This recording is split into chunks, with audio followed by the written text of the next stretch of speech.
You mentioned the low bar for common sense in the Queensland Parliament. What about this? Apparently this is about to be a chat sometime soon in the Queensland Parliament, the idea of the 4-day working week. I think this is Bernie Sanders' idea, or one of the other idiots that is trying to run against the great man. Could we just go to the artwork again, please? Just at all times we will refer to the great man. When there's a better piece of work, we will put it up there. Till then, permanently in the window just to trigger lunatics. OK? Anyway, have a look at this, where a Queensland MP has said this. He wants a 4-day working week. That would mean bringing on more staff to maintain current service levels. It's a big investment in jobs for those who need them. It's a greater opportunity for Queensland to be a trailblazer. I believe the time is right to take the next step. Workers, the labour movement, families and civil society should begin to push for a 4-day working week with no loss of pay. Oh, that's a great idea, Robbie, isn't it? You should get the same amount of pay for less work. Be incentive for me to give up politics. Full disclosure here, Paul, that MP was in my office drinking beer about 4 hours ago, and he's the Greens MP, and by you know, some twist of fate, we sit together in Parliament, and I think we agree on about 2 or 3% of the material in there, and I can see him cringing when we're talking. We get on all right, but yeah, they have some funny ideas on things, and it's certainly.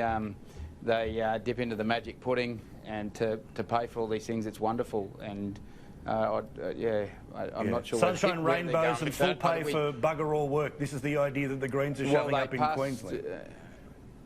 Yeah, they were just passing something today about you know, standard nurse to patient ratios that came from the Nurses Union. That as you always got to watch, inadvertently there's a lot of private nursing homes. There's one in Mount Isa that.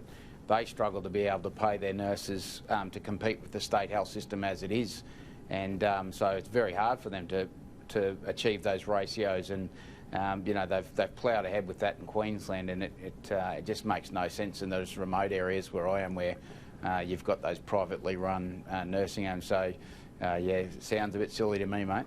Jenna, inevitably you will be the editor of a paper sometime soon, be it yours or any others. No question. You're on a rocket, doll. We're just all enjoying the dust as you make your way towards the stars, mate. But that means you're going to be in charge one day, inevitably. That's been decided. I've already had a chat. Kerry and I have been on and off the phone today. Big things for you. How would you feel about 4 days a week for the people who you'd manage, but they would still get paid for 5?